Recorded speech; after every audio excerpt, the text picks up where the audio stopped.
Hello everyone. So in this video, we are going to see what is Burp Suite and how to set up Burp Suite. So we are going to first learn what is Burp Suite. Why are we going to use Burp Suite? What are proxy tools? And the lab setup of Burp Suite for conducting further attacks. So before starting with Burp Suite, I would like to tell you guys that Burp Suite is a proxy tool. So what is a proxy and how a proxy works? We are going to see into this video. As you can see, on your left side is the client and at the right side is the server. And in between there is proxy sitting between the client and the server. So the client sends a request to the server.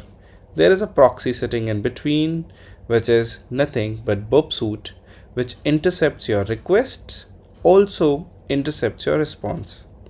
So what does it do by intercepting? Intercepting generally means whenever the client is sending a request, it will first go to the proxy, that is the Burp Suite, and then when the interception is turned off, the request will go further to the server. Similarly, when the server is sending a response back to the client, the proxy, which is the Burp Suite, will capture the response, and when we do intercept off, it will come back to the client's browser. So this is how a basic proxy works.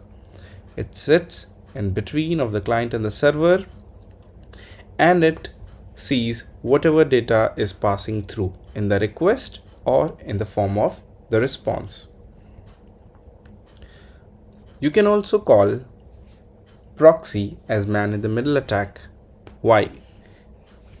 Because proxy is basically sitting between your computer and the server. So your data has been passing through someone else, and that someone else is your proxy, and that someone else is a Burp Suite. So your data is going to pass through Burp Suite. So you can also call this a MITM attack, that is man in the middle attack. Perfect.